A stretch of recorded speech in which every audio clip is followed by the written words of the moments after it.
Welcome to another episode of the Shaman's Oasis.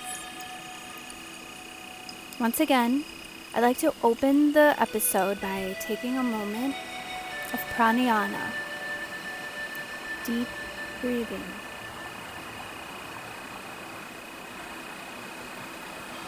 In, out.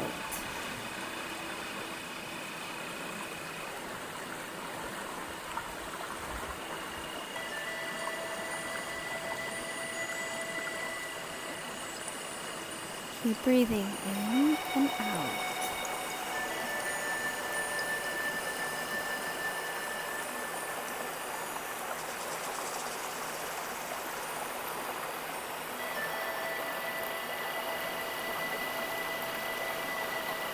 Going to be asking our one spirit, the Great Spirit, to give us some messages for the week.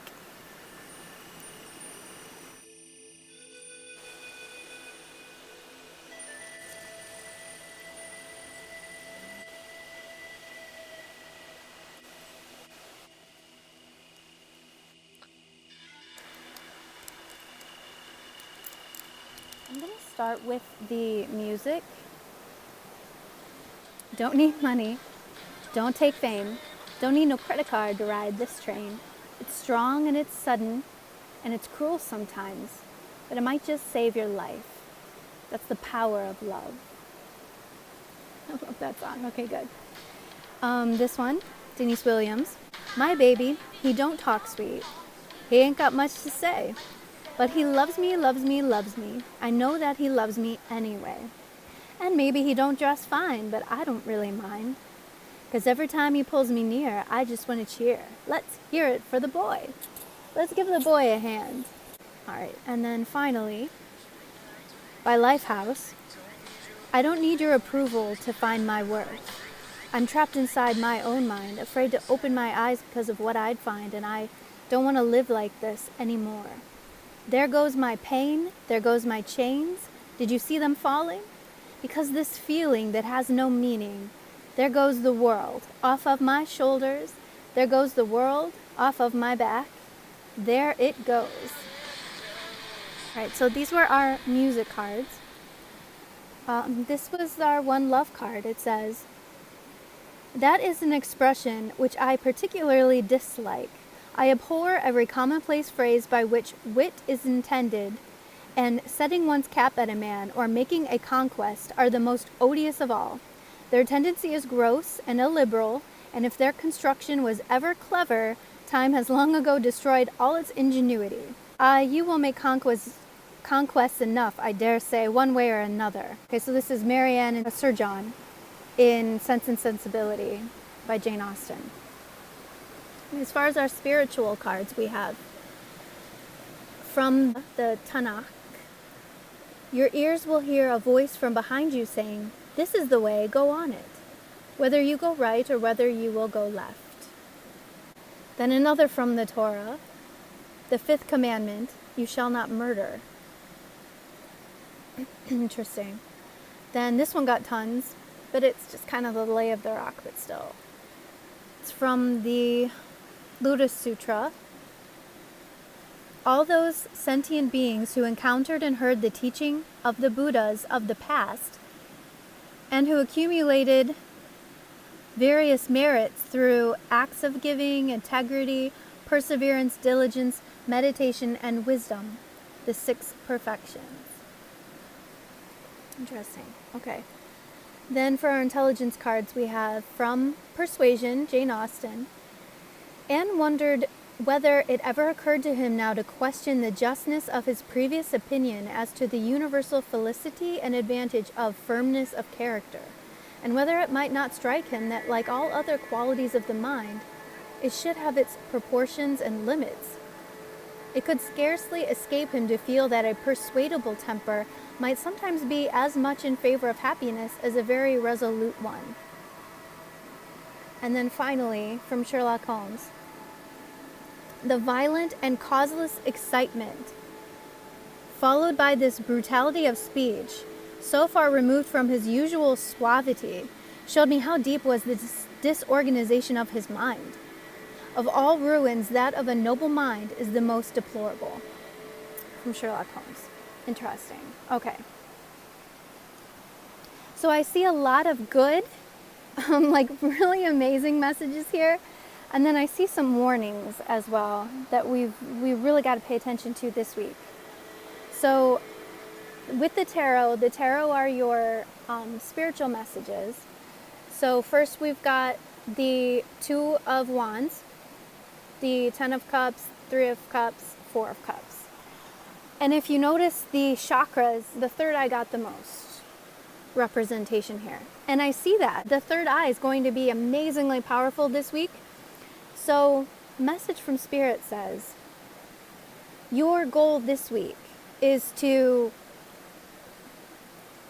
meditate, it's in here, meditate on what makes life beautiful. And if you have to give up something, like this is making a choice here, right? A choice between two options. What is the more beautiful option? And don't second guess it, thinking, oh, you know, something might be better over here if I make this decision. So it's saying here, focus on what makes the key to making this decision is going to be envisioning in your mind what's going to make your life the most beautiful. And it's interesting that right under this decisions card is this one saying, you're going to hear a voice behind you saying, this way. This is the way that you go. So we need to first make that decision based on what we're hearing from Spirit and put an end to the other one. Don't second guess yourself. Think, what is most beautiful? I'm going that way. See, because this is it. Captain the ship that way and start moving. And it's saying, massive abundance of happiness. And with your family, with your stability in life, feel that this week, because it's going to be coming through your mind. Once your mind and your third eye get set on what's beautiful in life, you're going to start seeing it all around you. It's going to just pop out. And it's interesting here with this, you shall not murder.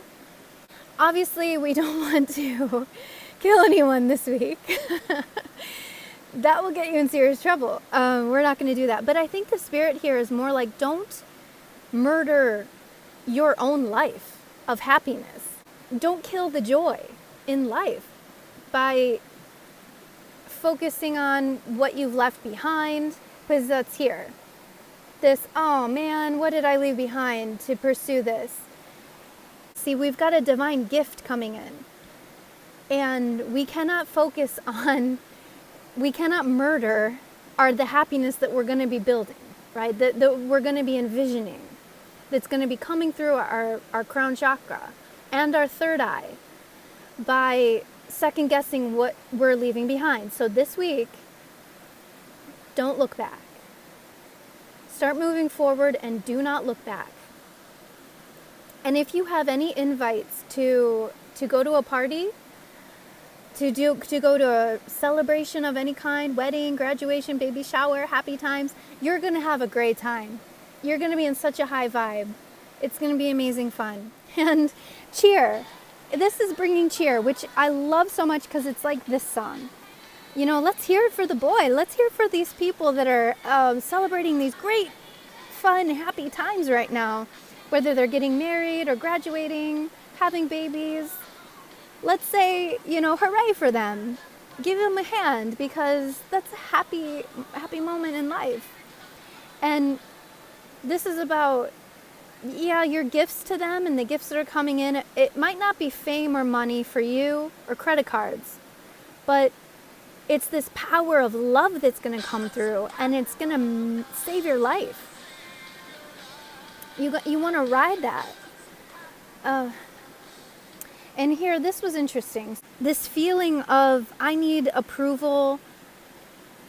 What's going to set you free, which is this free and happy vibe, is letting go of trying to find the approval of others or even of yourself, meaning being too rough on yourself because you don't want to get trapped in your mind, which is here. This, I'm trapped in my mind. We want to get out of that and say, oh, we've got a little visitor. Hello. I love bees. I love them so much. Because we are life cycling out of this. This was a continuation from last week. So if you didn't see last week, this is pulling because these beetles are the Egyptian symbols of rejuvenation, like life cycle and starting over again. It's saying we haven't gotten there yet, but we're still shedding what needs to fall away from our life. And this here is about, don't crucify yourself, right? Because this is focusing on beauty, not sacrifice. It is making a decision, but this is not supposed to or ever being meant to crucify yourself, or you know what I mean, to sap out the joy, the marrow of your bones, because that's reflected here in this, racking your brain so much that it's ruining your mind. You want a noble mind.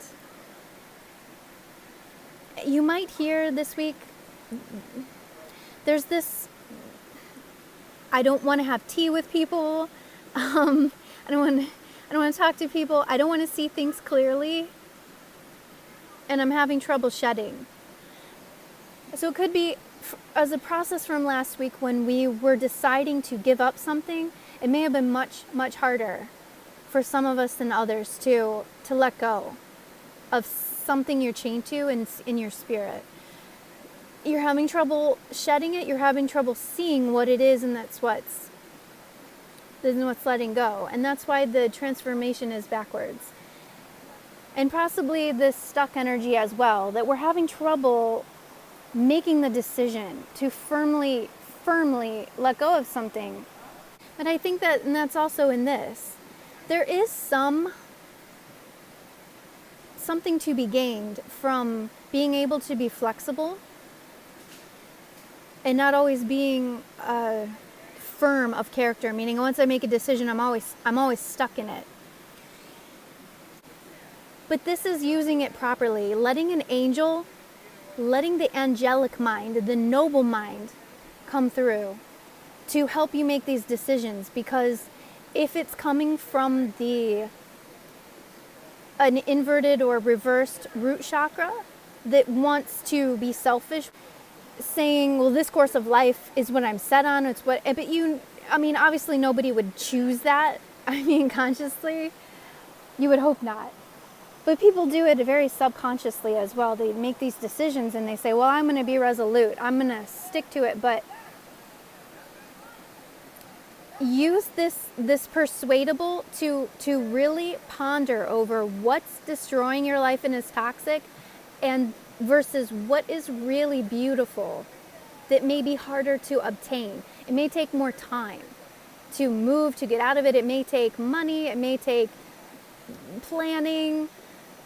But the beauty that's going to come in is going to bring in all this joy and happiness. Yeah, it may take acts of giving, integrity, perseverance. These are tough things to work on. There are perfections, and we're always going to need them throughout life. But they're going to create various merits in us. So this is a great thing. And you're going to feel, once this is embraced, you're going to feel the chains come off. See, the weight being off your shoulders now. No more of this, oh man, life sucks. I just love that guy. I was rooted. Yeah, this could be the guy that's like, I'm stuck on my own decision. I know what I want, and what I want is this and nothing else. Where the divine is like, look, you have all these precious gifts in life. Don't be focused on these 3 that you can't have. They're not worth all combined, they're not worth the one that I'm bringing in to give you. And you're not alone by yourself under a tree in life. You've got angels. We're all here with you. You're not alone. You also have animals. There's a connection here someone has to a dog. Your dog's going to help you. You've got a really sacred connection to an animal of some kind, a pet. Dog, cat, chinchilla. Most likely a dog, but could be a cat. And that bond is going to be really strong this week.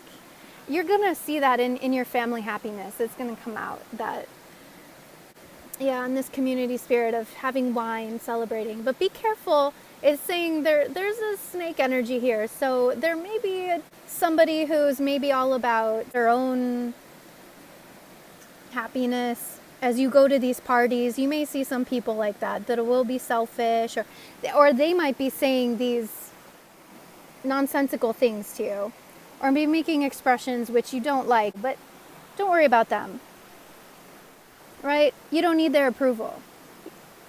You're on your own path. Let them go their own way and let them work on these things on their own too. You've got happiness. You're going to start seeing it. It's going to be great and wonderful. Now, all these here, this leaf shedding on the murder is someone's got a really hard lesson here on that we want to enjoy life and not kill it. That you can let go and be free.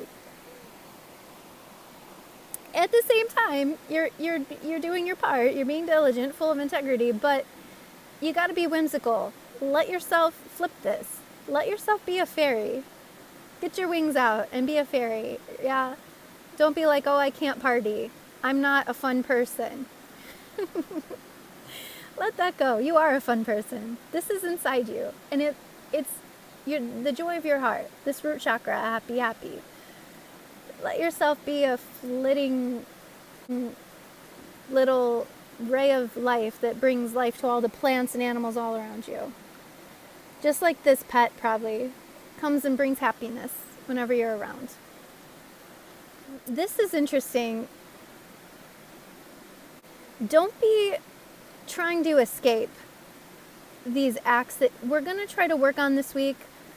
Being generous, being true to our word, persevering, just like it was saying here, once you make this decision, persevere in what's beautiful. In the meditation of that's the key. Meditating on what is beautiful and joyful in your life. Don't run away from that this week. Really sit. Yeah, don't skate away. Don't go on the surface skating away from this because it's going to be important. This is part of where the joy is coming from.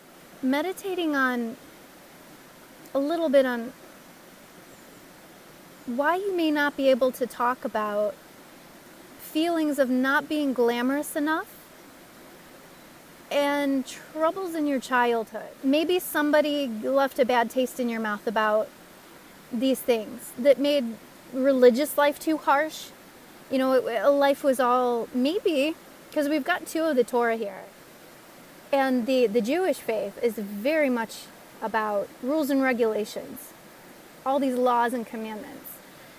And it could be that some have adopted this, whether they're Jewish or any religion, even just materialism, which is in this.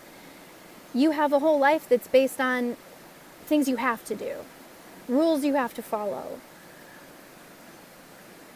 And there's no time to be a child. It's all work, work, work.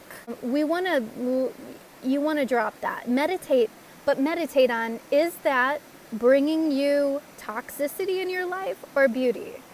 What can you keep of these regulations? Because obviously this one's a good one. We don't want to murder. I'm not saying let that go. But are you making too many restrictive rules for yourself? Saying, I'm not going to be approved if I don't. I have to be this figure of sacrifice, or I'm not going to get any blessings. We need to let go of that, because you shall not murder is a commandment. And if you're killing your own life by sapping it of joy, guess what you're doing? To yourself. So that's something to meditate about, right? There's a lot of recommendation here to enjoy your food. Enjoy the food in the parties. If you need to make food for someone, do it. Let's not focus on what we don't have. It could be that someone doesn't have a soulmate or a child and has been wanting one. Don't focus on what your life's missing. This week, focus on what you have. Do you have a bond with an animal that's going well? All of the people in your life that are close-knit friends. Cherish those people and take care of them this week. Give them a gift, give them a phone call, tell them that you appreciate them as being your friend.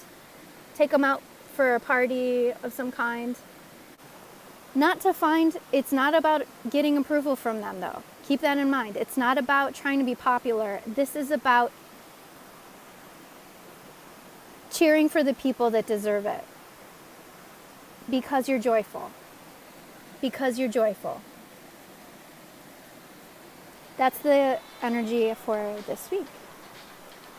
I hope you found this particularly helpful. It's looking like a very happy week. Let me know if this is working out for you. And I'll see you next time. Aloha.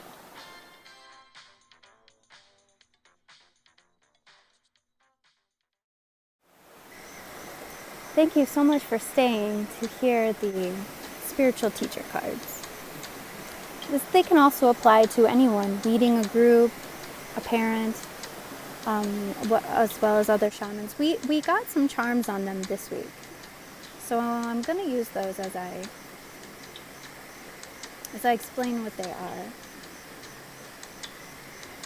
Okay, so for our first message is from the Lotus Sutra. Actually, all three of them. Wow, that's amazing. That's never happened before. So, yeah. They took a really long time coming out too. I must have shuffled 20 shuffles. And these three came out, so amazing that they're all from the Lotus Sutra. So here we go. The first one. A bodhisattva, mahasattva, should not consort with kings, princes, ministers, chief officials, heretics, Brahmins, Jains, worldly writers, critics of poetry, materialists, pranksters, boxers, wrestlers, clowns, various jugglers, outcasts, people who raise boars, sheep, chickens, dogs, hunters, fishermen, those with evil conduct. Teach such people if they should come, but expect nothing. Okay. The second one. Those who are able to hear this Dharma are also hard to find. They are just like the Udambara flower, which only once in a very long while, and beloved by all, is considered a wonder among devas and humans. Only appears once in a very long while, yeah. Although they have not yet attained the divine eyes, their power of sight will be like this. Well, this charm fell off of the Let's Hear It for the Boy, but it moved down here, so that's interesting.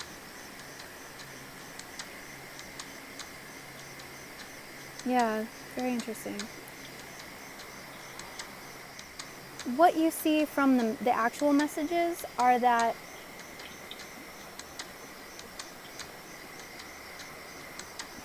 I think some of this is funny because this is a lot of different classes of people. And in our modern day, especially in developed lands, we don't meet a lot of people who, for example, raise boars or are professional clowns. That would be, but the point of this is that there's something that can potentially throw you off of a spiritual path in any of these professions in life. But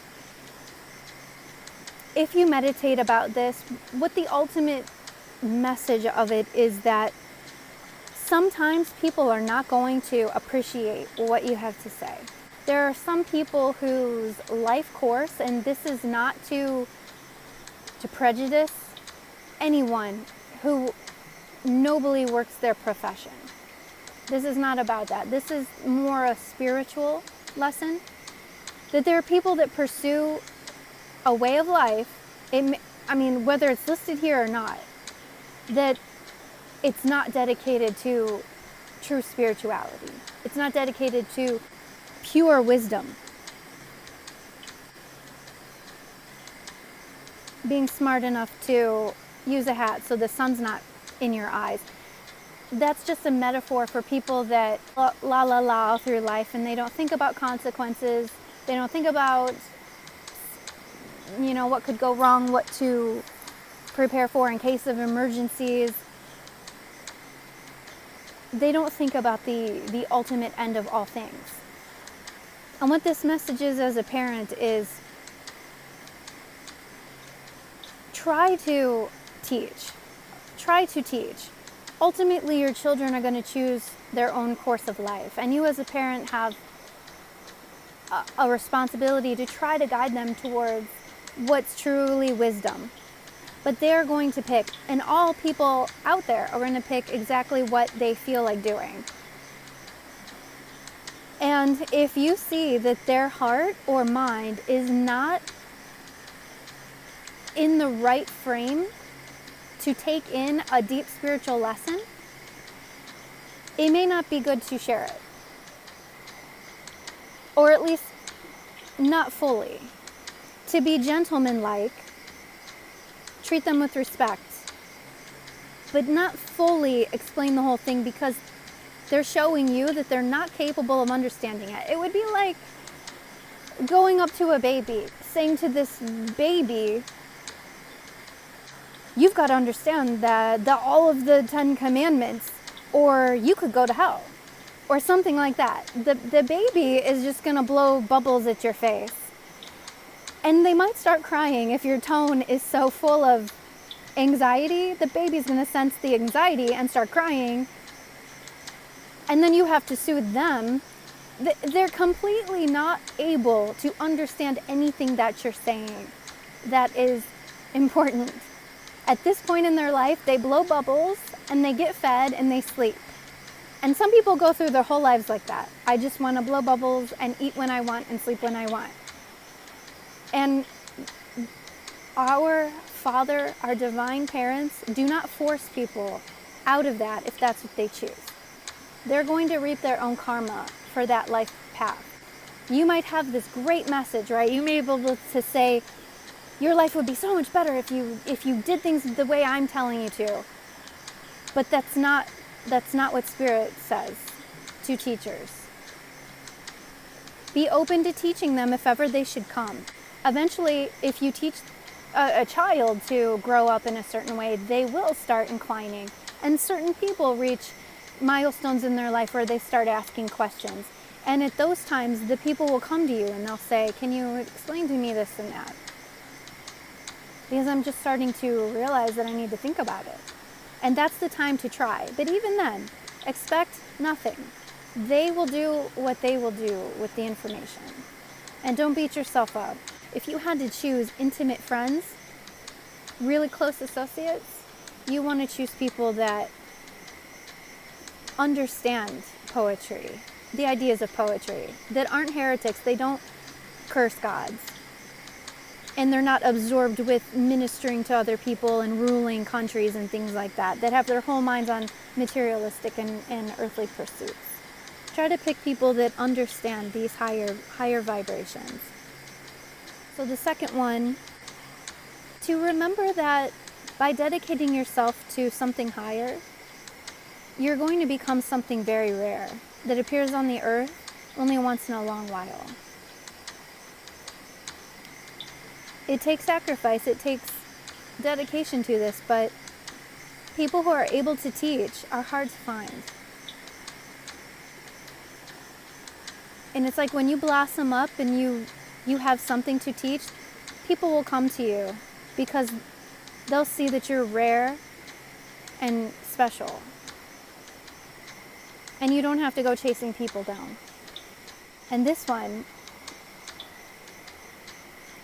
we're never going to have the full power of divine sight like our Creator as humans, have certain limits in this form. But our powers can blossom, like, and give you amazing abilities, like the power of divine sight before you're in the form, a divine form.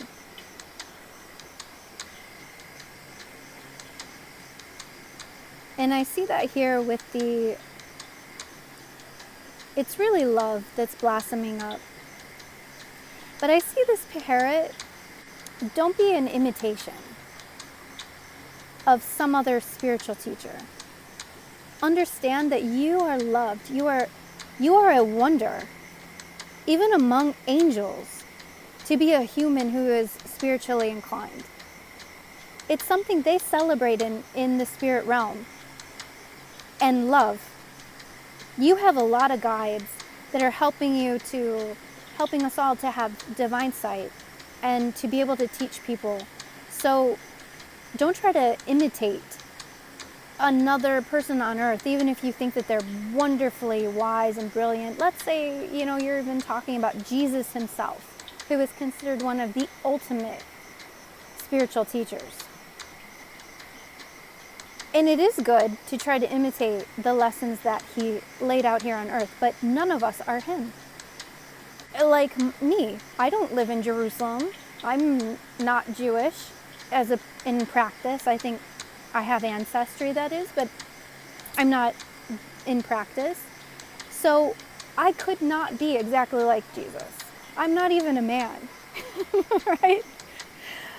So if that was my goal in life, to be Jesus, I'm already failed. But I can take his lessons and use what I can to fit my own life.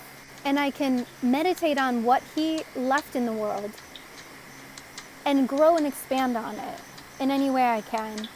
Taking what he already laid out and blossoming it up into the time that I'm living in. Because we all have to shine from our own heart chakra, not anyone else's. So yeah, it's very good to sometimes stop and ponder that some of the blessings that we have as teachers are that we do have really loving spiritual family behind us, and that we are considered something rare and special in this world. I hope that helped you keep on the right path, and I look forward to seeing you next time. Aloha.